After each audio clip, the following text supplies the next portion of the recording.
Run, river, run, run through the hills. Run, river, run to the sea. Run, river, run to your place beneath the sun. Run, river, run over me. Run through the land, you run through my soul. Bring me wisdom and peace. Hi, this is Jan Lewis. Welcome to be my guest today. We have an encore appearance by Joni MayHan. And Joni is a paranormal investigator, and she's also an author. And she was on last time with one of her good books. And this time, she's on again with another one. And you can see I've really, by the cover, I was reading this really heavily. Ruin of Souls. And I don't know if you can grab onto this, Paul, but this, did you design this cover? I did. You have a way of grabbing people with the intensity of your covers. Thank you. Now this was out this year, correct? 2000. Yes. 2015. I released it in late November. So. Late November. And this one is, let me read this. This is the true paranormal experience. One shaman's battle against evil. The Michael Robichaud's story. Now, I have never met Michael Robichaud, but I think if I were him, I would have a mega nervous breakdown. Tell us about Michael. Well, Michael is a shaman. I met him. What's a shaman? A shaman is like the medicine man for a tribe, and they have a connection with the spiritual world. So often they would go into that realm and make peace between spirits and people and ask them to help them find answers and do their bidding. And Michael's a modern day shaman. So I met him probably around 2010, 2011 at the Victorian Mansion, which was subject of one of my other books. Yeah. Which book? Now, that was your... Bones in the Basement. Bones in the Basement. Yeah, By the way, folks, we have at the Upton Town Library a copy of Joni's book, Bones in the Basement. Go ahead. But at the time, I just knew he was an investigator. He came up from Virginia, and he was there to help. They were filming a TV pilot, and it never quite made it to the networks, but it was fun to experience, and he was asked to come up and participate with that because his group, Alexandria Paranormal, was involved in that filming. And I just thought he was an investigator. Really didn't understand, his depth of his abilities until years later. I got home, and I'm a bit of a ghost magnet. Things follow me home. Yes. You're going to tell us about this in a minute, about what's happened here in our Upton studio. But I was having an issue with ghosts in my house, and I couldn't get them out. And you went through HELL. Yeah, which I pretty much documented in The Soul Collector. So yes. That was one of my books that you can see what kind of gone through over the years. But Michael's been a real savior. He's, for me and a lot of other people. I put out a needy plea on Facebook. If I have any medium friends, can you please come help me? And he said, take your picture down off Facebook. I'll send my spirit guides in to help you. And I thought, okay. He's going to send, he's in Alexandria, Virginia. I'm in Massachusetts. Somehow he's going to help me. Oh, okay. Why would you take your picture off Facebook? I don't get it. Well, no, I had a picture that I took of my bedroom where I thought there was something there, and I was asking if anybody saw anything, because some people can read photos and tell if there's any energy there. And so he said, take that down, and let's not give it any more attention. Yeah. And he did.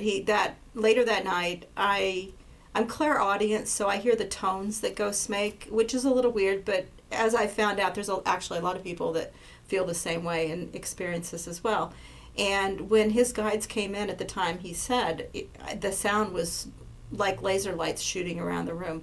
There was definitely something there, and my cats were all watching it like they were watching a tennis match. And lo and behold, after about an hour, everything grew very quiet, and the ghost was gone.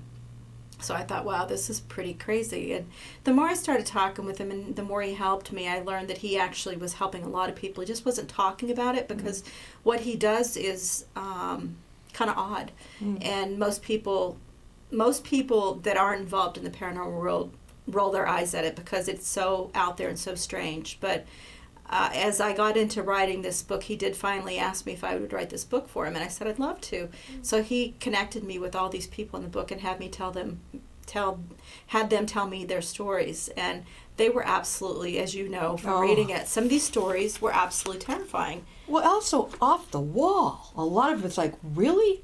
Oh yeah, yeah. And I think my favorite kind of stories, I like reading about the people, but I love it when you guys go into an old building. Oh, I love that. Because I don't know, for some reason I relate to that. You know, just feeling when you go in, you know almost immediately, like, whoa, something is pretty intense here. Yeah. You get that all the time. Well, you're feeling the energy there. Yeah. So, Yeah, you know, and I think a lot of people actually do feel that energy, but they don't want to really admit it, or they don't understand what they are feeling. They think everybody feels that, and truthfully, most people don't. Ruin of Souls. Now, this is a collection of the stories that people have shared with you. Yes. Did Michael himself share some of these with you, or are these all the people he helped? These are all the people that he helped. I contacted Michael. I sent him each chapter as I wrote it and asked him, what did you do to help with this? And then we talked on the phone, and I actually drove down to Alexandria, Virginia, and interviewed him for a lot of the portion of the book. But these were stories told to me directly by the people. Why did you name it Ruin of Souls? Because some of these ghosts are demonic, right? Yes, but Michael works very closely with Archangel Michael, and that's the first thing in the book is Archangel Michael's prayer. And if you read at the very last line in the prayer is for the ruin of souls. Saint Michael, the Archangel, defend us in battle, be our protection against the wickedness and snares of the devil. May God rebuke him, we humbly pray, and do thou, O Prince of the heavenly host, by the power of God, thrust into hell Satan and all evil spirits who wander through the world for the ruin of souls. So you feel, amen, and now this isn't religious, I'm just reading it from Joni's great book here. Ruin of souls. So you thoroughly, and I picked this up in this book, that there are some other beings that are out to really make our lives miserable. Why would they want to do that? Because they can, because they will. It's like there's a hierarchy system of angels that help us and watch over us, and then there's also a hierarchy system of demons and negative energy that really just wants to make our lives miserable. They don't really have to have a purpose or a need. They just are nasty. And they just do. And they just do. You went into where was that tuberculosis hospital? That fascinated me. The story you told about that. Waverly Hills. Whoa. Yeah. Yeah, and they used to, the people that went in, I think they don't leave. They're there to die, aren't they? Basically. Pretty much, yeah. And they're put out in the sunshine. And there was a tunnel underneath that they would, so the patients didn't see the dead bodies going through. That had to be, I can't explain it. I think I would just, knowing what they were doing, I might just be, what's the word, sympathetic and empathetic for those who had just spent the rest of their lives in four walls. It was very sad there. The energy there was incredibly sad. As we walked through, you could feel, it wasn't a negative place. It was very somber. You could just feel the sadness in the energy. You could feel the death lingering, and you knew what they were feeling. Whether you were sensitive to spiritual energy or not, it just felt like, it's almost that feeling like when you walk on a battleground where a lot of people have died. It feels like a cemetery, and that's pretty much, their bodies may not be at that location, but their souls are still there. So at the cemetery, I was talking with somebody, she was saying we don't have to get in touch with the spirits at the cemetery site. They're always with us. Is that true? Right. Okay. Yeah. Now at that TB sanitarium, there was a nurse that hung herself. Because she contracted TB. Yeah. And she rumored that she also found out she was pregnant. She was unmarried. Yeah. And she hung herself in front of one of the rooms. And I think I might have a picture. Yeah, of her. I saw. Yeah. There was one of the. Was it Michael's daughter? Yes, Sarah. Was right in front of the room there, 50 something like that. It's in the 503. 503. Yeah. And I remember seeing her picture. I'm thinking, wow, what an experience. Well, Sarah had a similar experience that I had. Hers went a little further than mine, though. When we went and we were taking the tour, they said, pretty much everything's okay here. It's mostly just sad, deceased patients, but be careful of the crawler.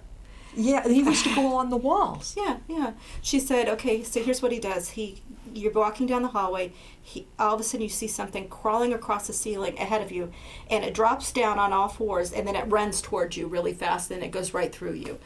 And so, needless to say, I spent the rest of the night staring at the ceilings because waiting for him. Waiting for him. And apparently Sarah actually saw it, and it attached onto her. And it took several days, several weeks before she realized what was going on. And she didn't live with her father at the time, would have picked up on it right away. And so he brought her to his shaman, who was training him, and he really wasn't completely where he is now, so he was in training still. And they put her in a sweat lodge, and she said it was a very crazy experience. That's in this book. Yeah, it's too. in there. And yeah. in Joni yeah. Mayhan's book, Ruin of Souls, again, you can pick up a copy right here in our Upton library. There are a lot of stories. On the cover, it looks almost like a dragon's eye. What is that? It's just clip art. It's an eye. I thought it looked pretty evil and pretty scary. Oh, yeah, definitely. And the families that this has affected, I read one or two, at least one, I remember out a child. The child, it was really affecting that kid. There were a lot of children affected, and that really does affect Michael, too. If he learns of a case where there are children involved, he jumps right in. There's the picture of Sarah near room 502 at the Waverly 502. Sanitarium. Is that in down south? Louisville, Kentucky. And the expression on Sarah's face, but that right there in that picture, is that a... I think that's just light coming in reflection? through the window, would be my guess. Do they open it up for you, or do you just go walk right in? No, you have to pay to go in and do an investigation. It's very do. structured. You have to wait a long time to be able to get in. I do believe they have tours that you can take just to walk through and get a tour. But in Michael's case, and in my case before that, we paid like at least $100 a piece for the privilege of investigating there overnight. Why don't they change it and just to get on a more modern side? Why don't they, like most places, make it into housing? They are. They're working. They're renovating it now. But something like that takes a lot of money. But the ghosts are going to stay there, aren't they, on that property? Yeah. Oh yeah. They're going to make it into a hotel and conference room. That ought to be interesting. Yeah, I think they're leaving the fifth floor undone so that people can visit with the nurse in 502. In the book Ruin of Souls, what are a couple of your favorite stories here? Well, the one that really gripped me the most was the story about Knott's Island. And when I first came upon that story, I talked to the investigator that had investigated. Well, he really didn't have a lot of experiences with it. So I thought, well, this is going to be one of the, maybe I'll tuck this away somewhere in the middle. Yeah. But then Michael said, oh, you need to talk to MayHan.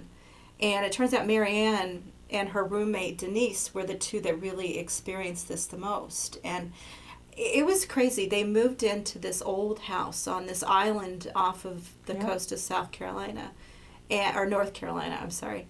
And they immediately felt something. They thought something was there, but it just escalated over a period of time to the point where it was absolutely terrifying. And they were trapped. They were on this island. And most of the time, MayHan didn't have a car, so she couldn't even leave the house. And she had 3 children. And they were being affected. They wouldn't even go to the bathroom by themselves because they were afraid of what was going to happen. And they went through this for a good long time before anybody thought to call in Michael.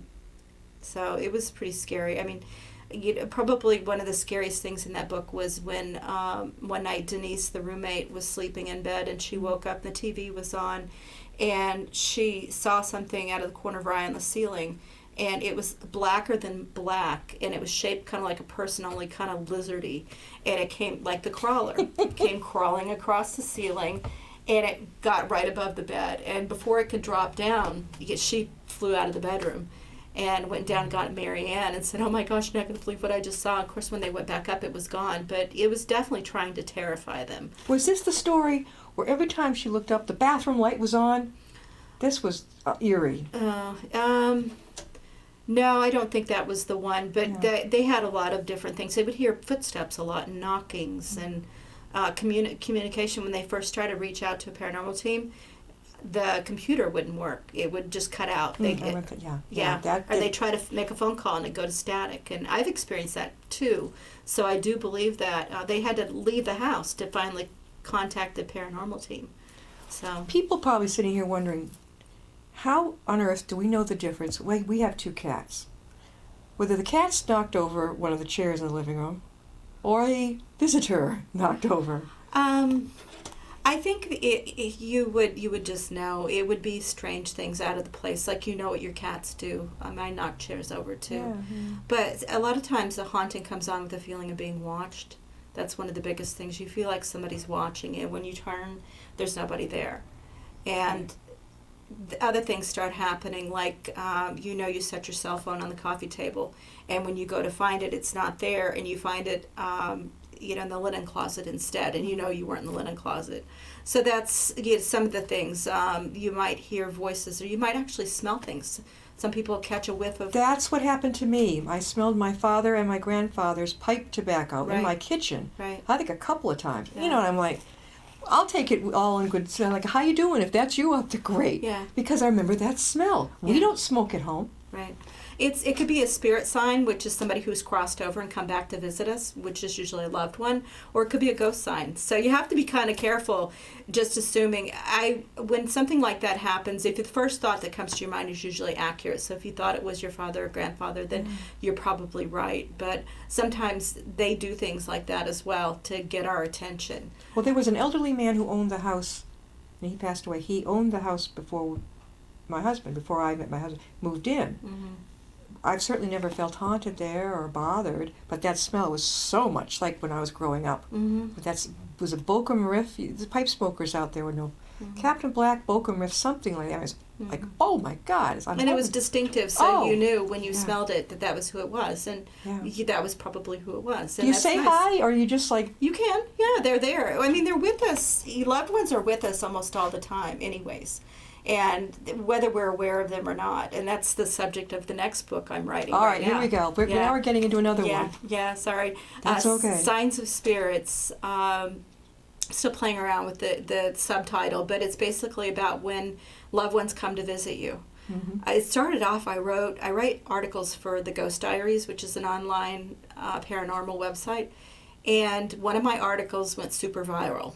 And when I say super viral, over 1 million people shared it. Ooh. So who knows how many people read it. Yeah. And it was called When the Dead Come Calling, when deceased loved ones, how to know when deceased loved ones are nearby. Yeah. And apparently a lot of people are interested in that topic. Yes. So I decided to turn it into a book. So I put a plea out there on social media and said, does anybody have stories to share? And oh boy. Yeah, I've gotten at least 100 stories. Oh, you're free to use mine. Yeah. It's nothing earth-shattering, but it was definitely took me by surprise. Mm-hmm. Having grown up with the pipe smell, I knew it, and I sometimes you think, well, it's going to be my mom who's going to come forward more.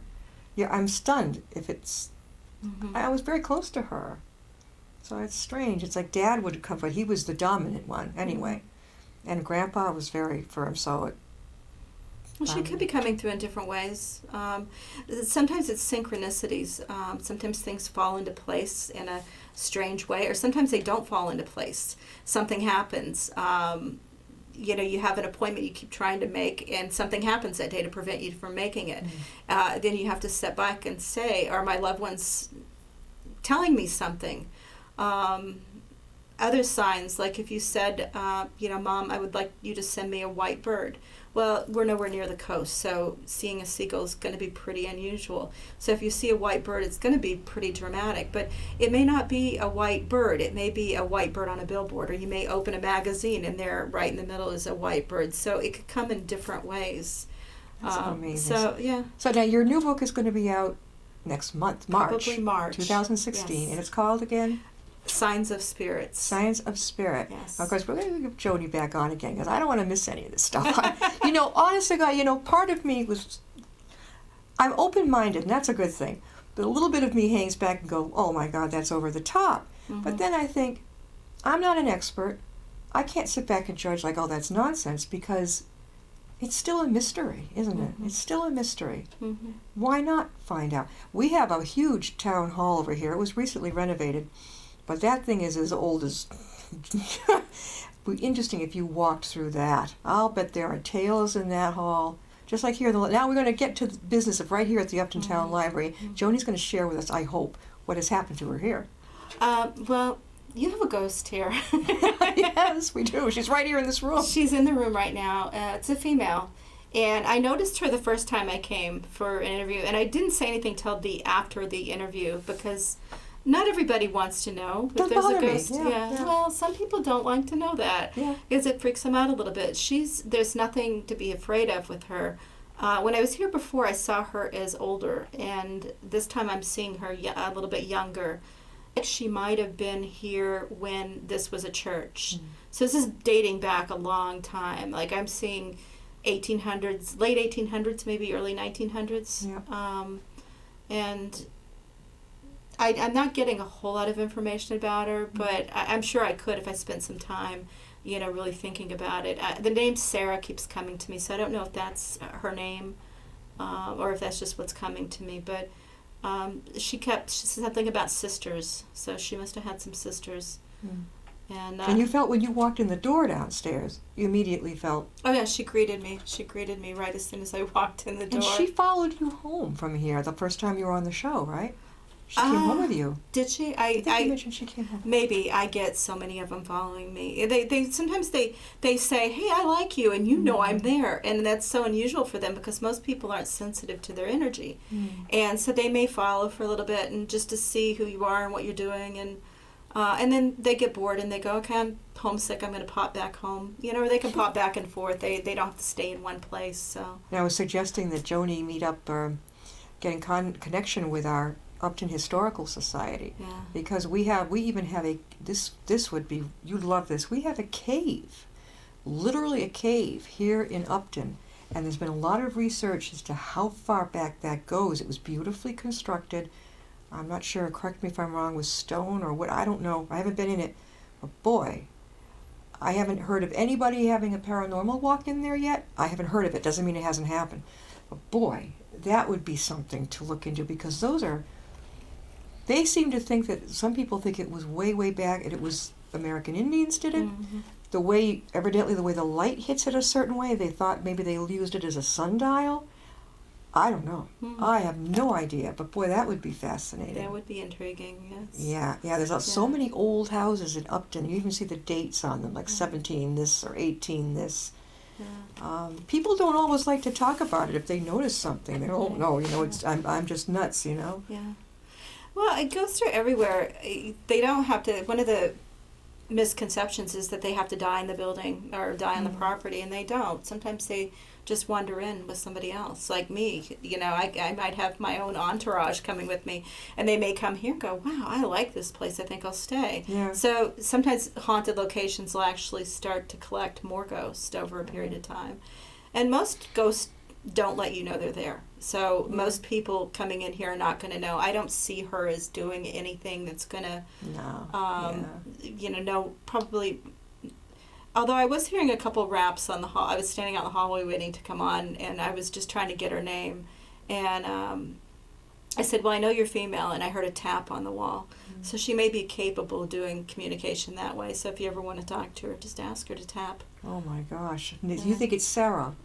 Well, that was the name I was getting. It may not be. The color pink, something that maybe might have been her favorite color.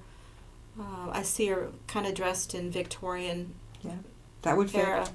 Clothing. That would fit. This building is very old, very old. And the town hall, I don't know which is older. I don't know. But there's a lot. How can people get a hold of you, Joni, or find your book? Okay. Well, they can certainly find me on my website, which is JoniMayHan.com, and that's JoniMayHan.com. My books are all available on Amazon.com, BarnesandNoble.com, or you can walk into any bookstore and ask them to order my books, and they can order them. And if you live here in Upton, or if you live, close enough by, you can hear us out in the, I think it's the C.W. Mars sharing area, whatever it is. You can order the book from the library. I love that. I could go into Northborough Library, order a book there if I happen to be there. They say, where would you like it delivered? I'll say, well, Upton's fine, but I'm near Northborough too. I'm there also. Getting these stories, how long did it take you to get these? This one took me about 9 months to write. It took a long time to go through because I had to interview each person. One of the stories I found out that it went on in Ohio, and I was on my way to Indiana to see my family, so I stopped and visited and got to personally interview the homeowner and see the horse farm where this all happens. And I felt the energy there. It was definitely very strong there. There was something that Michael was able to calm down, but he wasn't able to remove because it was Native American energy that's been there for a long time. We're going to wrap this up, and again, we're here with our favorite paranormal, Joni MayHan, and her next book was Ruin of Souls. And you can get the other one downstairs, Bones in the Basement? Yes, Bones in the Basement. You can get that now. We're going to make sure that we have down here, get this in here too, get a copy of this. This is mine. But make sure that Matt, our librarian, has a copy of this, and then we get the next one coming up from Joni, which is going to be another page turner, and I read at night, late. So, I'm like, I'll sit back and I'll go, there's no way this could happen. Way. It has. I'm an honest person. I'm a skeptic too, first and foremost. So when people tell me things, I don't always believe them, but I believed every story in this book. These people were afraid. Does Michael Robichaud come up here at all to this area? No, but He and I are going to be at Penhurst Paracon June 4th and 5th. So if anybody wants to meet Michael, come down to the you're going to be Paracon. on again between then and that. Okay. Yeah. Okay. So we'll get this from, because you're both going to be there. Yes. And where is it located? It's in Pennsylvania. I forget the name of the town. Yeah. Pennsylvania. Is he coming to Massachusetts? He may. We're going to try to get him up to Rhode Island at least. Yes. He has family in Rhode Island, so Okay. Yeah. if he does, I'll definitely have him. Yeah, make it so that those of us who live here in Mass and don't like traveling too far can people see would love this. to meet him. He's Joni, an amazing thank you. person. Joni comes in from South Hadley, and that's not far from where I grew up in Wilbraham. Oh, okay. So the western part of the state, and I think you got more snow than we did here in Upton. Yeah, a little bit. Yeah, I think so. Joni, thanks again for you're coming. welcome. Thank you I for can't wait having for me. that next book. We'll see you next time. I'll be my guest.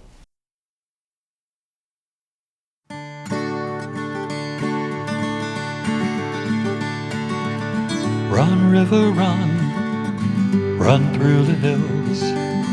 Run, river, run to the sea. Run, river, run to your place beneath the sun. Run, river, run over me.